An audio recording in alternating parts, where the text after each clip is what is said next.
Seo-jun hadn't breathed in 40 seconds.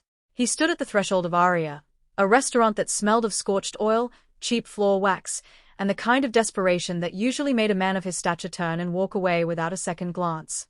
Outside, the Mapo district was a labyrinth of crumbling brick and tangled power lines, a far cry from the glass and steel fortresses he governed.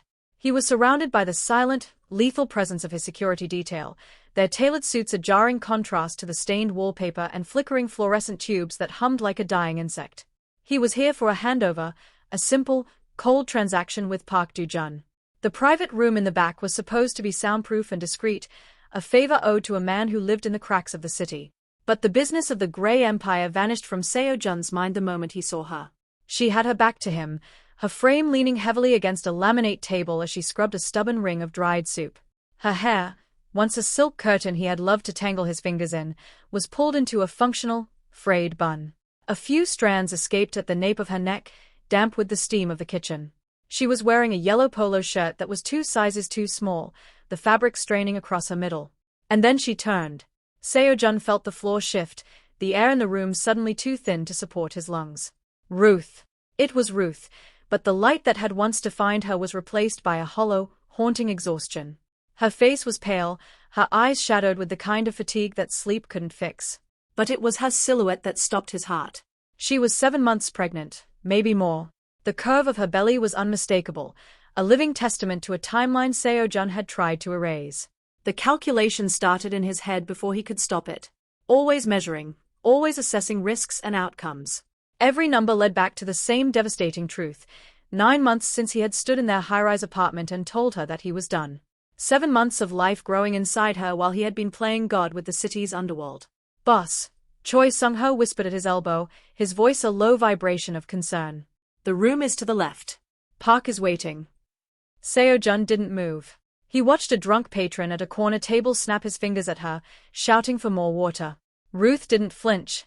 She simply adjusted the heavy plastic tray on her hip, a weight she shouldn't have been lifting, and moved toward the service station with a grace that felt like a knife to Seo-jun's throat. She moved like a woman who had learned to hold herself together long after everyone else had stopped looking for the cracks. He ignored Sung-ho and walked toward the kitchen doors. He moved through the small dining floor like a predator, the few customers present going quiet as his aura of violence cleared a path. Ruth was reaching for a stack of glasses when she sensed the change in the room's pressure. She turned, the tray still held firmly in her grip. She didn't drop it. Ruth never let things fall, even when the weight was destroying her. "Seo-jun," she said. It wasn't a greeting. It was a flat, dead acknowledgement, containing no warmth and no foothold for him to climb back into her life. "You're working here," he said. It was a pathetic sentence, a clumsy attempt at speech from a man who usually commanded silence with a look. "I have a shift to finish," she replied, her voice level. She stepped around him, her shoulder nearly brushing his chest, the scent of her, faint lavender beneath the grease, sending a jolt of agonizing familiarity through him. "The private room is down the hall. Park knows the way." "Ruth, please. I just want to know." "I'm fine." She finally looked at him, her dark eyes steady and unblinking. "Go to your meeting, Seo-jun. You made your choice a long time ago. Don't start making new ones in my restaurant." She walked back out to the floor, her hand instinctively coming up to rest on the underside of her belly as she navigated a tight corner. Seo-jun stood in the dim hallway, his hands curled into useless fists at his sides. For the first time in his life, the empire meant nothing. He was just a man standing in a poor restaurant, watching the only thing he ever truly valued carry a tray he had forced her to lift. The memory of their final night together was a cold weight Seo-jun carried like a concealed weapon. 9 months ago, the penthouse had been a sanctuary of glass and silence, overlooking a soul that shimmered with the promise of his total dominion. He remembered the way the rain had lashed against the floor-to-ceiling windows, mirroring the storm he was about to ignite. Ruth had been standing by the balcony door, wearing a silk robe he had bought her in Paris, her laughter still lingering in the air from a joke he hadn't truly heard. He had looked at her, really looked at her, and decided that her warmth was a luxury his ambition could no longer afford. "It's over, Ruth," he had said, his voice as flat and clinical as a coroner's report. There had been no preamble, no softening of the blow. He had watched the light die in her eyes, a slow-motion collapse that he had met with a wall of practiced indifference. He told himself it was for her safety, a necessary amputation to keep the rot of his world from reaching her. But as she stood there, trembling not from the cold but from the sheer, sudden cruelty of his dismissal, he knew he was also protecting himself. She was the only person who could make him hesitate, the only variable he couldn't control. To rule the Grey Empire, he had to be a ghost, and ghosts didn't have hearts that beat for anyone. He had walked out that night without looking back, leaving a generous settlement and a legal team to handle the details. He had spent the next 24 months convincing himself she had taken the money and fled to a brighter, safer life far from the smog of his influence. He imagined her in London or New York, her freelance marketing business thriving, her smile restored by someone who didn't keep blood on his hands. But the reality inside Aria was a violent correction to his delusions. As Seo-jun sat in the back of his idling sedan, watching the flickering neon sign of the restaurant through the tinted window, the silence of the car felt suffocating. Ruth hadn't left. She hadn't taken the settlement. She had stayed in the one city where his shadow covered every street corner, yet she had managed to vanish into the cracks he thought he had filled with his own power. She returned the funds, Choi Sung-ho said quietly from the driver's seat, his eyes fixed on the rearview mirror. The entire settlement was transferred back to the corporate holding account within 48 hours of the separation. You were preoccupied with the Busan merger at the time, boss. You told us not to bring her name up again. Seo-jun felt a cold, hollow ache open up in his chest. She had walked away with nothing but her dignity, while he had spent 2 years reigning over a kingdom built on the lie that he had saved her. He looked at the doorway of the restaurant, waiting for a glimpse of the woman who had spent 700 days surviving a hardship he had engineered.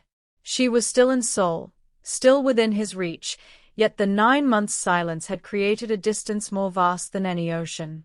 He had thought he was a master strategist, but as he watched Ruth exit the diner, wrapping a thin, inadequate cardigan over her pregnant belly, Seo-jun realized he had been the one blinded by his own shadow. She hadn't been saved by his departure. She had been stranded. And the child she was carrying was the living evidence of every second he had spent being wrong. The silence inside the moving sedan was pressurized, a heavy, suffocating thing that even the hum of the climate control couldn't disperse. Seo-jun stared out at the passing blur of Seoul's neon arteries, his profile a jagged silhouette against the glass. He wasn't looking at the city. He was looking at the ghost of a woman carrying a tray in a grease-slicked diner. Beside him, a leather dossier sat unopened, a collection of facts he was suddenly terrified to possess. "Tell me," Seo-jun commanded. His voice was low, stripped of its usual melodic authority. It was the sound of a man bracing for a blow he knew he deserved. Choi Sung-ho didn't reach for the folder. He didn't need to. He had spent the last 6 hours descending into the parts of the city that Seo-jun only looked at from penthouse windows. "She's living in the Silim district," Sung-ho began, his tone neutral but his eyes fixed straight ahead. "A semi-basement unit. 3 blocks from the tracks. The landlord has a history of building code violations, but the rent is low enough that he doesn't ask for a deposit she can't provide." Seo-jun felt a sharp, cold spike of nausea. A semi-basement. The kind of place where the windows sat at street level, where the only view was the tires of passing cars and the grime of the gutter. It was a tomb of damp concrete, worlds away from the heated marble floors and silk sheets she had known with him. "Her marketing firm?" Seo-jun asked, his fingers twitching toward a phantom cigarette. "Collapsed 4 months after the separation," Sung-ho reported. Her primary clients were high-end boutiques and luxury developers. Once the word spread that she no longer had the Han family's endorsement, the contracts were quietly terminated. She tried to pivot to smaller accounts, but the debt from the office lease swallowed her remaining personal savings. The report continued, a relentless tally of a life being systematically dismantled. Sung-ho described the daily routine of a woman who walked 2 miles to save on bus fare, who worked double shifts at Aria despite the swelling in her ankles, and who, most devastatingly, declined the employee meal to take home the day's leftovers in plastic containers. "She eats the scraps, boss," Sung-ho said, and for the first time, a fracture appeared in the Bodyguard stoicism. The kitchen staff at the restaurant, they feel for her. They pack the extra rice and the wilted banchan at the end of the night. That is her dinner. Every night. Seo-jun closed his eyes. He saw her in that basement, lit by the flickering glow of a cheap lamp, eating cold leftovers while the weight of his child pressed against her spine. He had told himself he was setting her free. He had told himself she was a bird released from a gilded cage. But he hadn't released her. He had clipped her wings and dropped her into a storm. She has no one. Seo-jun's voice was a ragged whisper. Her parents in the province passed years ago, as you know. She has avoided her old social circles entirely. Pride, most likely. Or perhaps she didn't want them to see what she had become. Sung-ho paused, the car slowing as they approached the iron gates of the Han estate. She is entirely alone, Seo-jun. Except for the child. Seo-jun looked down at his hands, the hands that signed the checks for million-dollar shipments, the hands that shook the world. They felt heavy, stained by a negligence he couldn't scrub away. He had spent 2 years building a kingdom of shadows, only to realize he had left the only light he ever knew to flicker out in a basement. Keep the car running, Seo-jun said as the gates swung open. I'm not going inside. We're going back to Mapo. He didn't have a plan. He didn't have a strategy. For the first time in his life, the great Seo-jun was moving on instinct, driven by the agonizing image of a woman eating scraps in a room where the sun never reached. Seo-jun sat in his top-floor office, the city of Seoul spread out beneath him like a map of conquered territory, but his focus was narrowed to a single, crumbling point in Mapo. The dossier on the Aria restaurant sat before him, stripped of its anonymity. It was owned by a man named Choi, a low-level landlord with a penchant for gambling debts and a complete lack of interest in the safety of his tenants. To Seo-jun, the building was a relic of urban decay. To Ruth, it was the place where she spent 12 hours a day on her feet, breathing in the fumes of a failing ventilation system. Buy it, Seo-jun said, his voice cutting through the quiet hum of the room. He didn't look up at Park Do-jun, who stood across the desk, looking perplexed. The building? Seo-jun, that block is slated for eventual redevelopment, but it's a liability right now. The plumbing is ancient, and the structural integrity is questionable at best. There are dozens of more profitable. I didn't ask for a feasibility study, Do-jun. I asked you to buy it. Use a shell company. I want the deed in my hands by sunset, and I want the current owner to vanish from the records. He is never to step foot on that property again. Seo-jun finally looked up, his eyes cold and immovable. And then, I want a crew in there. Quietly. No logos, no heavy machinery that draws attention. I want the ventilation fixed, the lighting replaced, and the kitchen equipment upgraded. Tell the manager it's a government-mandated safety initiative or an anonymous grant. I don't care what lie you use, as long as Ruth doesn't hear my name. By the following evening, the transformation began in the shadows. While Ruth was away at her prenatal checkup, a team of specialized technicians moved through Aria with the efficiency of a strike team. They replaced the flickering, buzzing fluorescent tubes with warm, recessed LEDs that didn't strain the eyes. They installed a high-grade air purification system that scrubbed the smell of old grease from the air, replaced the warped floor tiles that had been a tripping hazard for a pregnant woman, and swapped the old, heavy wooden trays for lightweight, ergonomic alternatives. Seo-jun watched the progress from the tinted sanctuary of his car, parked a block away. He saw the confusion on the manager's face and the way the other waitresses marveled at the new industrial stove that didn't leak gas. He was acting as a phantom architect, rebuilding her world brick by brick, yet he felt a bitter irony in his throat. He was a man who had spent his life destroying things to get what he wanted, and now he was desperately trying to fix a life he had personally shattered, all while hiding behind a veil of corporate anonymity. He saw Ruth return 2 hours later. She stopped at the entrance, her brow furrowed as she noticed the new lighting. She looked around the room, her hand resting on her stomach, her expression a mix of suspicion and weary relief. She didn't look happy. She looked like someone waiting for the other shoe to drop, someone who had learned that good things usually came with a hidden price tag. Seo-jun tightened his grip on the leather steering wheel. He wanted to step out of the car, walk into that clean, brightly lit room, and tell her that she didn't have to worry about the price anymore. He wanted to tell her that the building was hers, that the air she breathed was safe, and that he would spend every one in his empire to make sure she never had to scrub a table again. But he stayed in the dark. He was the Shadow Patron, providing a sanctuary she would never know was his, because he knew that the moment she discovered the truth, she would walk back out into the rain just to be free of him. For now, being her invisible protector was the only way he could stay close without losing her forever. The tea in Han Seo-jun's porcelain cup didn't steam, it sat as still and cold as the woman holding it. Seo-jun stood in the center of his mother's traditional Hanok estate, the scent of aged cedar and expensive incense usually a source of grounding, now smelling like a funeral pyre. He had spent the morning tracing the paper trail of Ruth's bankruptcy, following the digital breadcrumbs through 3 shell companies until they led back to this very room. "You didn't just let her drown, Mother," Seo-jun said, his voice vibrating with a lethal, low-frequency tremor. "You tied the weights to her ankles yourself." Mi-kyung didn't look up.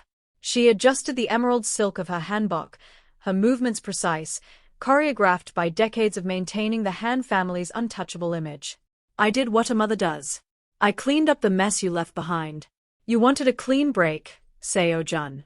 "I simply ensured the seal was airtight." "By buying her creditors?" "By paying off her office lease only on the condition that she sign a non-contact agreement that carried a penalty she could never afford to pay." Seo-jun stepped closer, the shadows of the eaves cutting across his sharp features.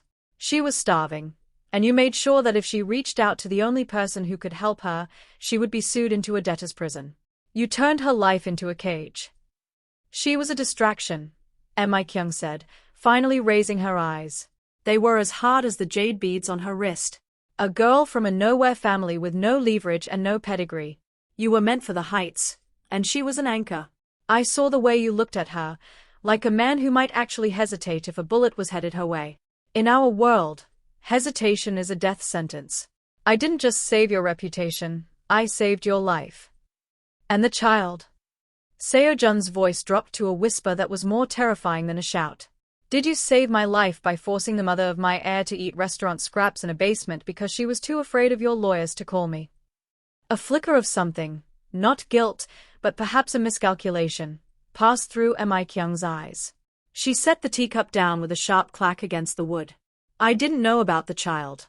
But it changes nothing. A child born of such a weak woman would have been a liability. If she had any pride, she would have gone back to her province. That she chose to stay and suffer in your shadow is her own martyr's complex."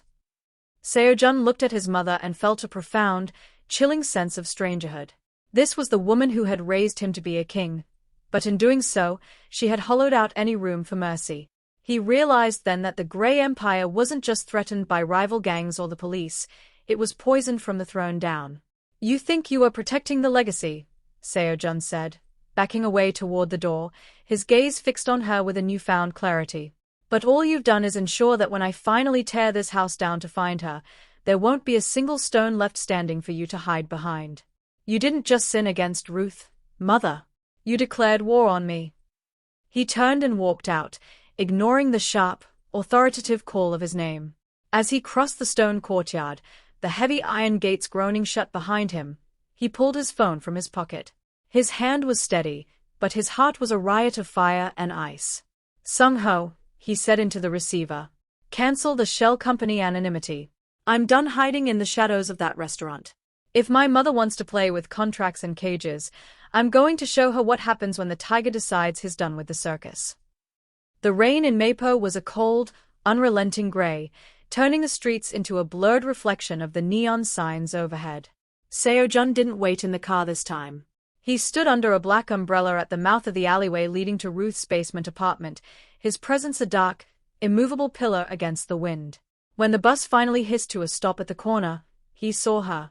She moved with a slow, careful gait, her hand tucked into the small of her back as she navigated the slick pavement. She looked smaller under the weight of the rain, a fragile light in a city that had spent 2 years trying to blow her out. He stepped into her path before she could reach the rusted gate of her building. Ruth stopped, her breath hitching in a small, visible cloud of white. For a moment, the only sound was the rhythmic drumming of water against his umbrella. She didn't look surprised. She looked haunted, as if she had been expecting this ghost to materialize from the shadows eventually. "Ruth," he said, the name tasting like an old, forgotten prayer. "You've been watching me," she said. It wasn't a question. She looked at the polished leather of his shoes, then up at his face, her gaze hard and unforgiving. "The lights at the restaurant. The new stove. The way the landlord suddenly stopped knocking on my door for the late rent. I knew it was you, Seo-jun. Only a man with your kind of guilt spends that much money to stay invisible. Seo-jun reached into the inner pocket of his coat and pulled out a simple, white envelope. It wasn't a legal settlement or a corporate contract. It was a personal check, the amount enough to buy a house in the suburbs, a car, and a decade of safety. I found out what my mother did. I didn't know, Ruth. I swear to you, I didn't know she had blocked your accounts. Take this. Move tonight. Sungho has a car waiting to take you to a place where the air is clean, where you don't have to carry trays for people who don't deserve to look at you. He held the envelope out, the paper crisp and dry under the shelter of his umbrella. Ruth looked at it for a long heartbeat, then slowly raised her eyes to his.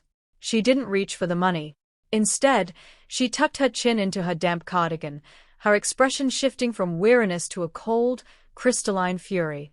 You think this is an olive branch, she whispered, the words trembling with a heat that defied the rain. You think you can drop a check in my lap and erase 2 years of silence? 2 years of me wondering if I was the one who was broken? You left me in a room and told me I was a liability. You chose the Han name. You chose the empire and the chair and the power. I did it to protect you, he argued, his voice cracking with a desperation he hadn't felt since he was a boy. No, Ruth snapped, stepping closer until she was inches from his chest, forcing him to see the dark circles under her eyes and the fierce, maternal fire behind them. You did it because you were afraid of needing me. And now you see this child. And you want to be a father? You want to buy your way back into a life you threw away. She looked down at the curve of her belly, then back at him, her voice dropping to a jagged, final edge. You lost the right to be a father the day you chose your name over hers, Seo-jun. You don't get to be dad when it's convenient. You don't get to fix this with a signature. Keep your money. I've learned how to breathe in the basement.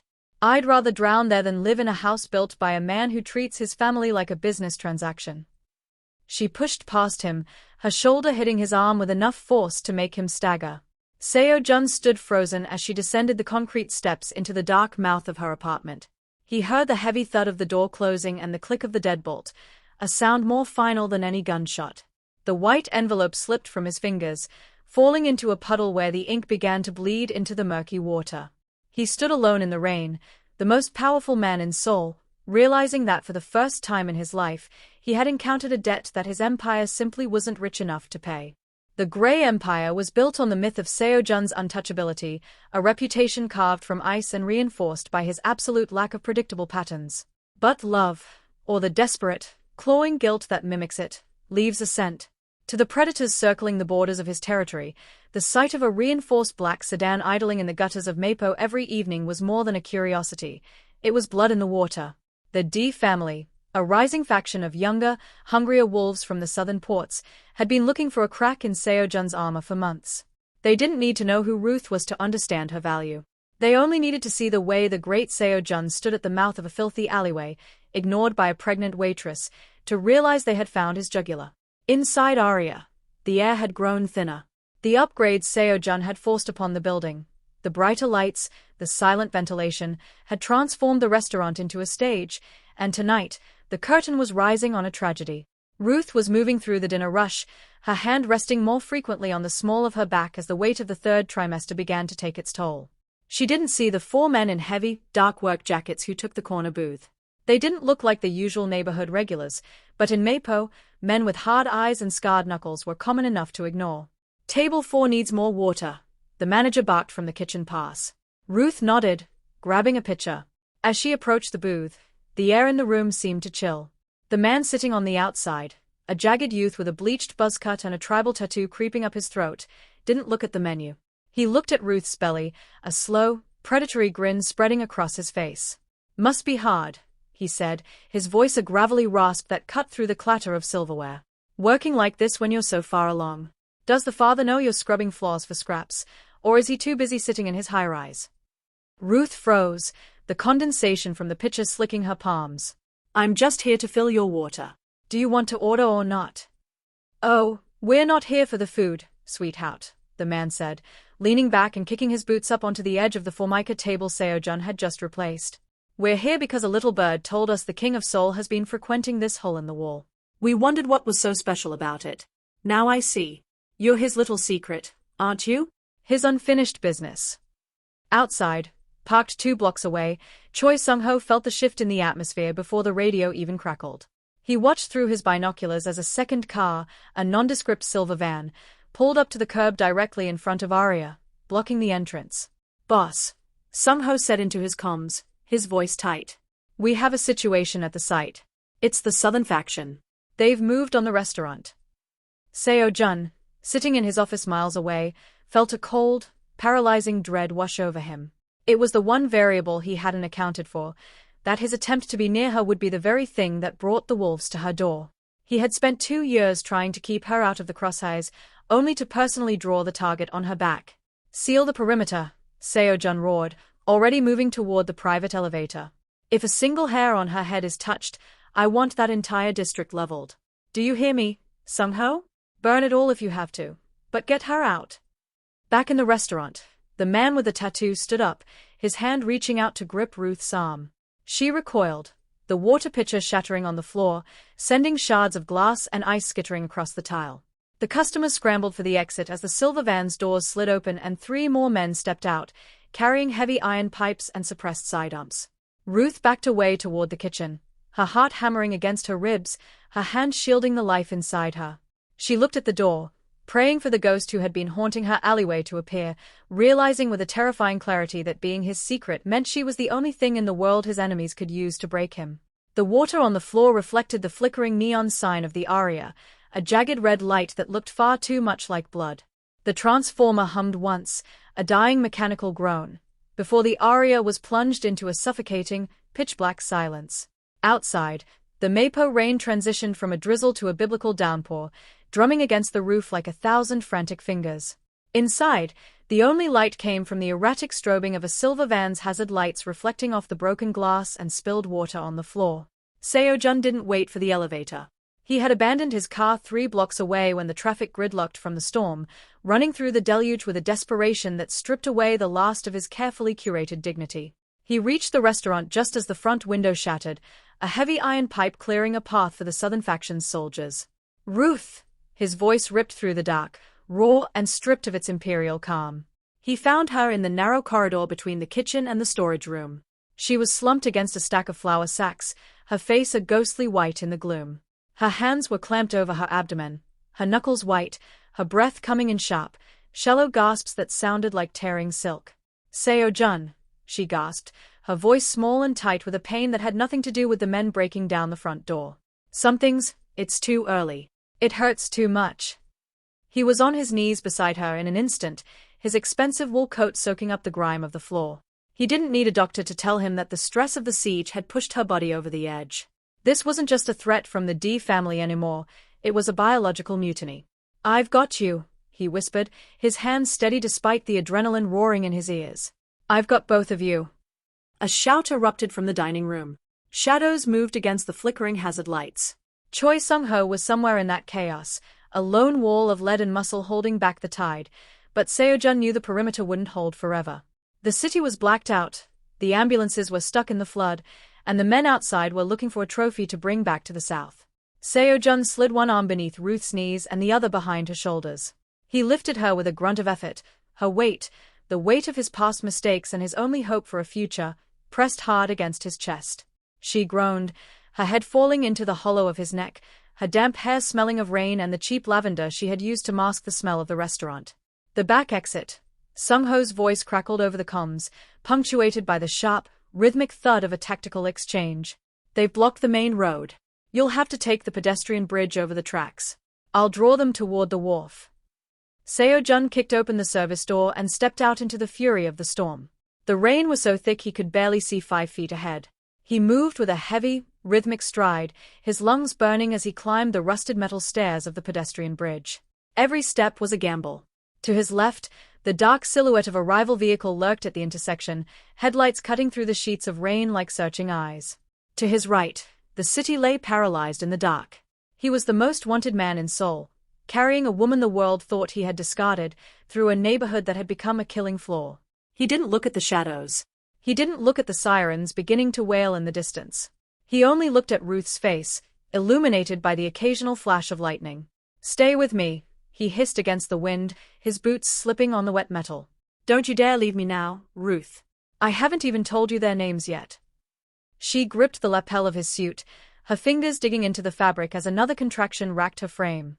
For the first time in 2 years, the distance between them was gone, replaced by the visceral, terrifying heat of survival.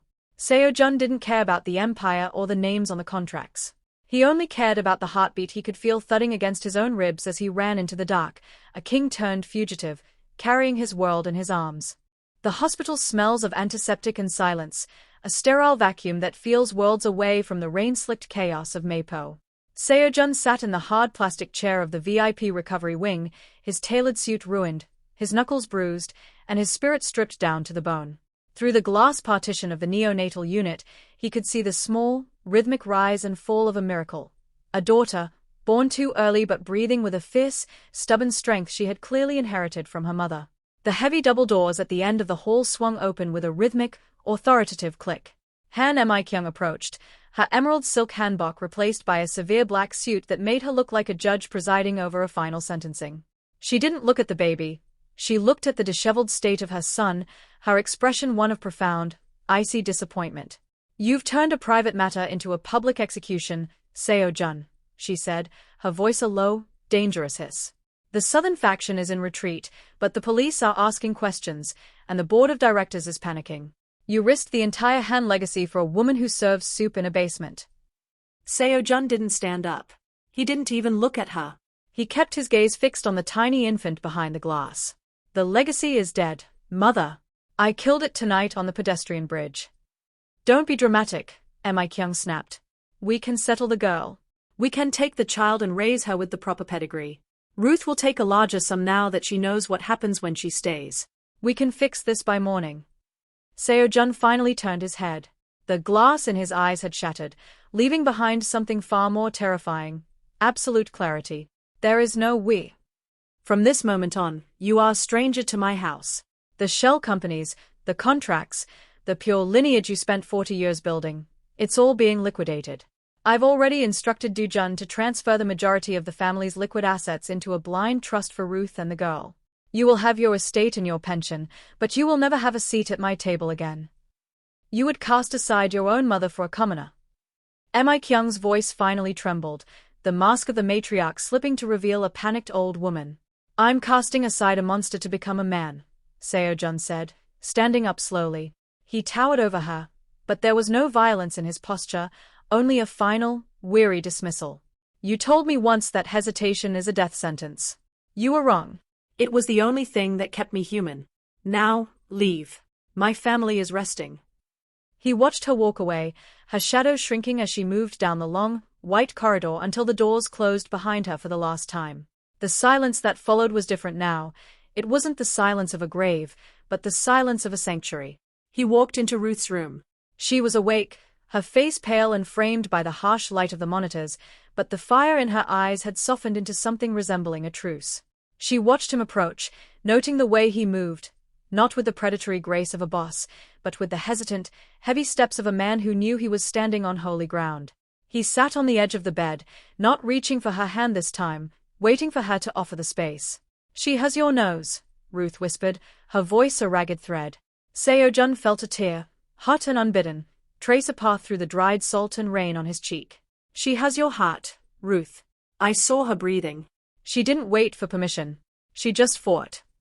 He looked at his hands, the hands that had built a gray empire out of fear and shadow. He held them out, palms up, empty and trembling. "I don't have a name to give her anymore. I don't have a throne. I just have a second chance, if you're willing to let me earn it. I'll spend the rest of my life being the man who stays in the room." Ruth looked at his hands, then up at the man who had carried her through a city of wolves. She didn't say she forgave him. She didn't say the 9 months' silence was forgotten. But she reached out, her fingers slowly threading through his, anchoring him to the earth. "The basement was too small anyway," she said softly. Seo-jun bowed his head, his forehead resting against the back of her hand, and for the first time in a lifetime of ruling, he let someone else lead the way home. 6 months had passed since the night the Mapo rain tried to swallow Seo-jun's future. The Grey Empire was no longer a shadow looming over Seoul. It was a ghost being dismantled piece by piece. Seo-jun sat in a new office, but it wasn't a penthouse. It was a refurbished, glass-walled space on the ground floor of a community center he had funded in the heart of the district where Ruth had once struggled. The glass house, as the locals called it, served a singular, educational purpose. It was a legal sanctuary. Seo-jun had used his vast, tainted wealth to hire the best attorneys in the country, not to defend his interests, but to nullify the predatory contracts and non-contact clauses used by elite families to silence those beneath them. He was using the very weapons his mother had used against Ruth to set hundreds of others free. "The liquidation is complete," Park Do-jun said, stepping into the office. He looked different without the high-tension aura of a mafia associate. He looked like a man who finally slept at night. "The Han family assets have been moved into the trust. Your mother has officially retired to the Jeju estate. She signed the final papers this morning." Seo-jun nodded, his eyes fixed on a small, framed photo on his desk, not of a skyline, but of a tiny hand clutching his thumb. "And the Southern faction. They accepted the Mutual Neutrality Pact. They realized that a man with nothing left to lose, but everything to protect, is a far more dangerous enemy than a boss looking for profit. They've backed off. You're a private citizen now, Seo-jun. Or as close to one as a man like you can get." Seo-jun stood and walked to the window. Across the street, the Aria had been transformed. It was no longer a flickering, grease-stained diner. It was a bright, modern bistro with high ceilings and an open kitchen. Ruth stood at the center of it, wearing a sharp linen blazer, directing a team of young marketers. She wasn't just a survivor anymore, she was the architect of her own success, using the Aria as a flagship for a new kind of ethical business model. He crossed the street, the afternoon sun warming his shoulders. He didn't have a security detail. He didn't have a weapon. He only had a small, paper bag containing a specific kind of milky tea Ruth had mentioned months ago. When he entered, the bell chimed, a clear, silver sound. Ruth looked up, her expression no longer guarded by fire or ice, but settled into a calm, appreciative warmth. She walked over to him, her steps confident. "You're late for the naming ceremony," she said, though there was a smile tugging at the corner of her mouth. "I had to finish the last of the grey business," Seo-jun replied, handing her the tea. "The empire is officially closed, Ruth. There's only the house now." They walked together to the back of the bistro, where a small group of friends and the restaurant staff had gathered. In the center of the room, in a cradle made of light wood, their daughter slept. Seo-jun looked at the child and realized the most important lesson his journey had taught him. Power is a debt, and love is the only way to pay the interest. He didn't give his daughter a name that echoed his mother's cold lineage. Instead, he leaned down and whispered a name that meant New Bridge. He wasn't giving her a throne to sit on, he was giving her a path to walk. As the sun set over Mapo, casting long, golden shadows across the floor, Seo-jun realized he was finally a rich man. Not because of the billions in the trust, but because he was standing in a room where the windows were clear, the doors were unlocked, and he finally knew exactly who he was supposed to be. The story of the Mafia Boss ended that day. The story of the father had only just begun.